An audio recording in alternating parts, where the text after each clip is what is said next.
प्रधानमंत्री नरेंद्र मोदी ने कर्तव्य पथ पर मेरी माटी मेरा देश अभियान की अमृत कलश यात्रा के समापन में हिस्सा लिया। पीएम मोदी ने देश भर से लाई गई मिट्टी को भारत कलश में डालकर वीरों और वीरांगनाओं को श्रद्धांजलि दी। इस दौरान प्रधानमंत्री मोदी मिट्टी से टीका लगाते नजर आए। साथ ही प्रधानमंत्री मोदी ने एक डिजिटल प्रदर्शनी भी देखी। प्रधानमंत्री मोदी का संदेश मेरी माटी मेरा देश। आपको बता दें, मेरी माटी मेरा देश कार्यक्रम में पीएम मोदी ने हिस्सा लिया। पीएम मोदी के वीर शहीदों को उन्होंने याद किया। पीएम मोदी अमृत कलश यात्रा का उन्होंने समापन किया। पीएम मोदी ने मिट्टी से लगाया टीका, अमृत वाटिका का किया शिलान्यास। प्रधानमंत्री मोदी ने माय भारत पोर्टल को किया लॉन्च। देश भर के गांवों से 8,500 अमृत कलशों में मिट्टी भर करके दिल्ली लाई गई। इसे 30 अक्टूबर को कर्तव्य पथ के पास रखे भारत कलश में इकट्ठा किया गया। पीएम मोदी ने आज मिट्टी को नमन किया और मिट्टी से टीका लगाया। इस मिट्टी से कर्तव्य पथ पर अमृत वाटिका बनाई जाएगी। 8,500 अमृत कलश दिल्ली पहुंचाए गए। भारत कलश में अमृत कलशों की मिट्टी इकट्ठा किए गए। इंडिया गेट के पास कर्तव्य पथ पर अमृत कलश रखे गए। 2 साल में मनाया जा रहा है ये कार्यक्रम। आजादी के 75 साल होने पर कार्यक्रम का आयोजन। प्रत्येक गांव से इकट्ठा की गई है मिट्टी से कर्तव्य पथ पर अमृत वाटिका बनेगी। इस अभियान से जुड़ी 4.5 करोड़ सेल्फी अपलोड की गई। देश में 2.63 लाख से अधिक अमृत वाटिकाओं का निर्माण होगा। आजादी के 75 साल पूरे होने के मौके पर देश भर में शुरू हुए अमृत महोत्सव समारोह के अंतिम कार्यक्रम मेरी माटी मेरा देश अभियान के जरिए देश भर में एकता का संदेश दिया गया। आज राष्ट्रीय एकता दिवस के मौके पर आजादी के अमृत उत्सव और मेरी माटी मेरा देश अभियान का समापन हुआ। जो माटी का कर्ज चुका दे वही जिंदगानी है। इसलिए ये जो अमृत कलश यहां आए हैं, इनके भीतर मिट्टी का हर कण अनमोल है। ये हमारे लिए सुदामा की पोटली में रखे चावलों की तरह है। अमृत महोत्सव के दरमियान ही दुनिया में बड़े बड़े संकटों के बावजूद सबसे तेजी से बढ़ती बड़ी इकोनॉमी बना। भारत ने चंद्रमा पर अपना चंद्रयान उतारा। भारत ने ऐतिहासिक G20 शिखर सम्मेलन का आयोजन किया। भारत ने एशियाई खेलों और एशियन पैरा गेम्स में 100 पदकों का रिकॉर्ड बनाया। अमृत महोत्सव के दौरान ही भारत को 21वीं सदी का नया संसद भवन मिला। अनगिनत बातें मैं आपके सामने रख सकता हूं। हमें 2047 तक, जब देश आजादी के 100 साल मनाएगा, तब तक भारत को विकसित देश बनाना है।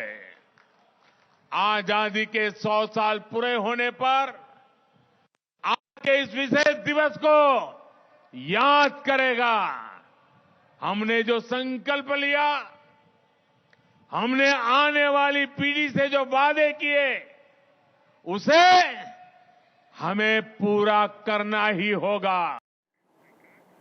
चलिए आगे बढ़ते हैं। समाजवादी पार्टी के नेता आजम खान की मुश्किलें कम होने का नाम नहीं ले रही। फर्जी डिग्री मामले में 7 साल की सजा पाए जेल में बंद आजम खान को एक और बड़ा झटका लगा। दरअसल योगी सरकार ने जौहर यूनिवर्सिटी की लीज को रद्द कर दिया है। आजम का भविष्य अब ऐसे में पूरी तरीके से काला नजर आ रहा है, क्योंकि उनकी यूनिवर्सिटी पर ताला लगाया जा रहा है। जौहर यूनिवर्सिटी की लीज कैंसिल कर दी गई है। योगी सरकार ने कैबिनेट बैठक में ये बड़ा फैसला लिया। जमीन को माध्यमिक शिक्षा विभाग को वापस सौंपने का फैसला लिया गया है। जौहर यूनिवर्सिटी की जमीन को लेकर के विवाद बढ़ता चला जा रहा है। बीजेपी विधायक आकाश सक्सेना ने इसकी शिकायत मुख्यमंत्री योगी आदित्यनाथ से करते हुए आरोप लगाया कि लीज की शर्तों का उल्लंघन करके आजम खान ने इस भूमि को लीज पर लेने के बाद यहां एक भाग में अपना रामपुर पब्लिक स्कूल और एक भाग में सपा कार्यालय दारुल आवाम संचालित कर रखा है, जबकि ये भूमि मौलाना मोहम्मद अली जौहर ट्रस्ट की यूनिवर्सिटी बनाने के लिए कार्यालय खोलने के उद्देश्य से लीज पर ली गई थी। जबकि दस्तावेजों में साफ लिखा है कि भूमि का इस्तेमाल दूसरे कार्यों में नहीं किया जा सकता। अब आजम का भविष्य ऐसे में काला लग रहा है, क्योंकि यूनिवर्सिटी को लेकर के अब योगी सरकार बड़ा फैसला करने वाली है। सपा सरकार में आजम खान ने ये जमीन ली थी।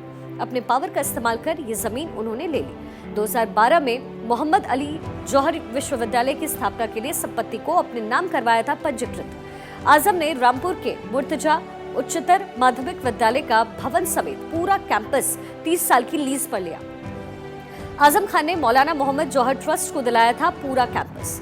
तकरीबन 100 करोड़ रुपए की 3,825 वर्ग मीटर की ये संपत्ति मात्र 100 रुपए सालाना किराया तय कर लिया गया। पहले जमीन पर था बीएसए और डीआईओएस के ऑफिस। आजम खान का ऑफिस और रामपुर पब्लिक स्कूल की जमीन को भी खाली करवाया जाएगा। अब इसी के साथ सरकारी संपत्ति को हुए नुकसान की जांच के लिए भी डीएम रविंद्र कुमार मांदड़को के नेतृत्व में एक जांच कमेटी का भी गठन किया गया है। आधिकारिक सूत्रों के मुताबिक आजम खान पर गंभीर आरोप है। आजम खान ने जब इस जमीन पर कब्जा लिया था तब उस समय यहाँ 4000 बच्चे शिक्षा ग्रहण कर रहे थे। आजम खान के प्रभाव के चलते किसी अधिकारी ने आपत्ति करने की हिम्मत भी नहीं जुटाई। जमीन को खाली करवा करके आजम खान को सौंप दिया गया। तत्कालीन सपा सरकार में जमीन को खाली करवाकर आजम खान को सौंप दिया गया और उस समय उत्तर प्रदेश में सपा की सरकार थी और आजम खान कैबिनेट मंत्री थे। उनके पास नगर विकास, अल्पसंख्यक कल्याण जैसे कई 7 मजबूत विभाग थे। लिहाजा उन्होंने अपने पावर का गलत इस्तेमाल करते हुए अपनी मनमानी उस वक्त की।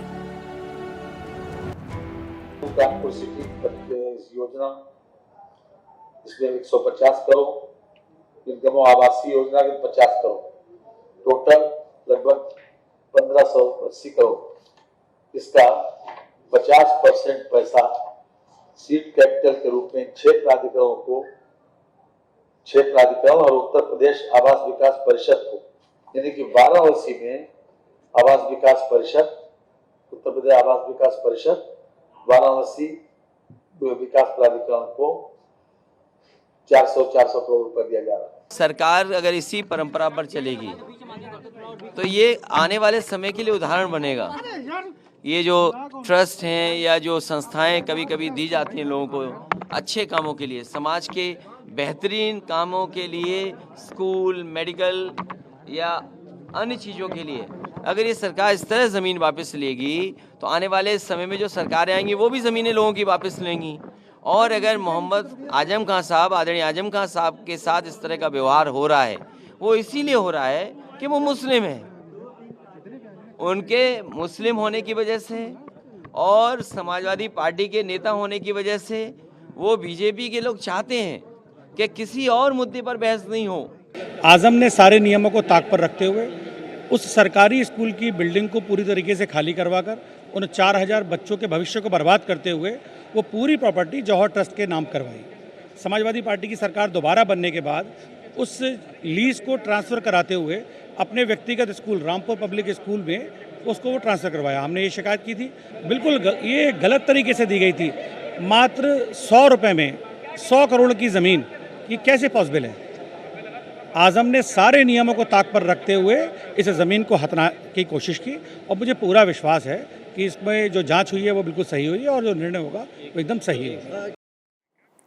चलिए खबरों में और आगे बढ़ते हुए राष्ट्रीय स्वयं सेवक संघ यानी आरएसएस नवंबर में एक भव्य आयोजन कर रहा है। आरएसएस की राष्ट्रीय कार्यकारिणी की बैठक 3 नवंबर से 9 नवंबर तक गुजरात के भुज में होगी। बैठक में कई अहम मुद्दों पर चर्चा की जाएगी। संघ प्रमुख मोहन भागवत तैयारियों का जायजा लेने के लिए ट्रेन से भुज पहुंच चुके हैं। आरएसएस प्रमुख मोहन भागवत ने भुज के रंजीत विलास पैलेस पहुंचकर महारानी प्रीति देवी से मुलाकात की और इस दौरान महारानी प्रीति देवी ने आरएसएस प्रमुख मोहन भागवत का भव्य स्वागत किया। आरएसएस प्रमुख ने राज परिवार के साथ दोपहर का भोजन किया और राज परिवार के इतिहास के बारे में बातचीत की। आरएसएस की बैठक में देश के विभिन्न राज्यों से 500 क्षेत्रीय नेता मौजूद रहेंगे। 2024 लोकसभा चुनाव से पहले आरएसएस की बेहद अहम ये बैठक मानी जा रही है।